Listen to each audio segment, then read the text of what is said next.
Praise the Lord. கர்த்தருடைய நாமம் மகிமைப்படுவதாக. இந்த நாளின் காலையில நம்ம தியானத்துக்காக இந்த எடுத்துக்கொண்ட இந்த நாளுடைய தலைப்பு த கப் ஆஃப் சரண்டர். லூக்கா 22வது அதிகாரத்துல அந்த 42வது வசனத்தை மறுபடியும் வாசிக்கலாம். பிதாவே, உமக்கு சித்தமானால் இந்த பாத்திரம் என்னை விட்டு நீங்கும்படி செய்யும், ஆயினும் என்னுடைய சித்தத்தின்படி அல்ல, உம்முடைய சித்தத்தின்படியே ஆக கடவது. தன் தகப்பனாகிய பிதாவை நோக்கி இயேசு கிறிஸ்து கேட்கிற வார்த்தை இது. என்ன கேட்கிறாரு? என்னால முடியல ஆண்டவரே, உமக்கு சித்தம் இருக்குமானால் இதை எடுத்து போடுங்க. த surrender. He completely surrendered himself. He didn't have anything with himself. அவருக்குன்னு எதுவுமே கிடையாது. உமக்கு சித்தமானால் எடுத்து போடுங்க, அப்படி இல்லைன்னா அது உம்முடைய சித்தத்தின்படி ஆகட்டும். ஆக மொத்தம் இது என்னுடைய சித்தம் அல்ல. It's not my will Lord. It is not my will, it is all yours. பிதாவை நோக்கி குமாரன் பேசுகிற வார்த்தை இது.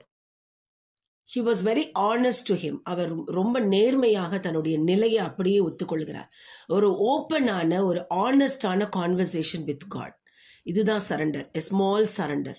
தன்னை முழுமையாய் அவர் அர்ப்பணித்து விட்டு ஆண்டவர்கிட்ட சொல்றாரு, நீங்க எடுத்துக்கோங்க, முடிஞ்சா எடுத்து போடுங்க, அப்படி இல்லாட்டா அது உங்களுடைய சித்தத்தின்படி ஆக கடவுது. என்னால் இதுல எதுவுமே கிடையாது. இந்த விஷயங்கள்ல, இந்த பாடுகள்ல என்னுடைய சித்தம் அல்ல, என்னுடைய சித்தமும் அல்ல, என்னுடைய விருப்பமும் அல்ல. இது எல்லாமே உங்களோடது தான். தனக்கென்று எதுவுமே வைத்துக் கொள்ளவில்லை. ஃபாதருக்கும் சன்னுக்கும் உள்ள பாண்ட் அது. தன் அப்பாவிடத்துல போய் உரிமையோடு கேட்கிறார், தன்னுடைய நிலையை சொல்லி கேட்கிறார். உமக்கு சித்தம்னா எடுத்துருங்க, அப்படி இல்லைன்னா இருக்கட்டும். ஏன்னா எனக்கு விருப்பமே இல்லைனாலும் அதை நான் செய்துதான் ஆக வேண்டும். ஏன்னா இது உம்முடைய சித்தம். இதுதான் சரண்டர். அந்த வாழ்க்கையை தான் கர்த்தர் நம்மிடம் எதிர்பார்க்கிறார். நமக்கென்று எதுவுமே இல்லை, நம்முடைய சித்தம் அல்லது நம்முடைய விருப்பம் என்று எதுவுமே கிடையாது. பிலிப்பியர் 2வது அதிகாரம் 8வது வசனத்துல நம்ம வாசிக்கிறோம், அவர் எப்படி தன்னை தாழ்த்தினார் என்றால், அவர் மனுஷ ரூபமாய் காணப்பட்டு மரண பரியந்தம், அதாவது சிலுவையின் மரண பரியந்தமும் கீழ்ப்படிந்தவராகி தம்மை தாழ்த்தினார். பிதாவாகிய தேவனுக்கு தன்னை முழுமையாய் கீழ்ப்படுத்தினார். கீழ்ப்படிந்தவராயிருந்து தன்னை தாழ்த்தி சிலுவையிலே தேவனுடைய சித்தம், அவர் பிதாவாகிய தேவனுடைய சித்தம் மட்டுமே நிறைவேற வேண்டும் என்று சொல்லி தன்னை முழுமையாய் விட்டு கொடுத்தார். அப்பொழுது கூட அவர் தானாக எதையுமே செய்ய முடியாது. அப்பவும் அவருக்கு பிதாவுடைய ஹெல்ப் தேவைப்பட்டது. எப்பயுமே பிதா அவரோடையே இருந்தார். அவரை தனிமையா இருக்க அவர் ஒரு நாளும் விடல. எப்பொழுதும் பிதாவாகிய தேவன் அவரோடு இருந்தது போல சிலுவைக்கு போகிற அந்த கடைசி நேரம் கூட பிதாவுடைய உதவியை நாடி தான் ஒன்றுமே இல்லை, எல்லாமே அவர்தான் என்று சொல்லி ஒரு மகனாய், தேவனுடைய குமாரனாய் அவர் தன்னை முழுமையாய் அர்ப்பணித்தார். இந்த அர்ப்பணம், த கப் ஆஃப் சரண்டர், இதுதான் கர்த்தர் நம்மிட்ட எதிர்பார்க்கிறது. அவர் நம்மையும் அப்படி இருக்க வேண்டும் என்று விரும்புகிறார். அப்போஸ்தலர் நடபடிகள்ல 17வது அதிகாரம் 28வது வசனத்துல இப்படி ஒரு வசனம் வாசிக்கிறோம். பவுல் கூறுகிறார், ஏனெனில் அவருக்குள் நாம் பிழைத்திருக்கிறோம், அசைகிறோம், இருக்கிறோம். We live, we move, we exist in him. நாம் அவருக்குள் தான் வாழ்கிறோம்.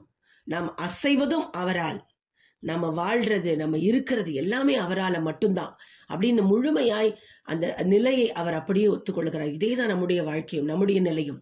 அவர் இல்லைன்னா நம்ம இல்லை, காட் இல்லைன்னா நம்ம இல்லை, ஜீசஸ் இல்லைன்னா நம்ம இல்லை. நாம் யார் அப்படின்னு கேட்டீங்கன்னா, அவர் எப்படியோ அப்படிதான் நாம்.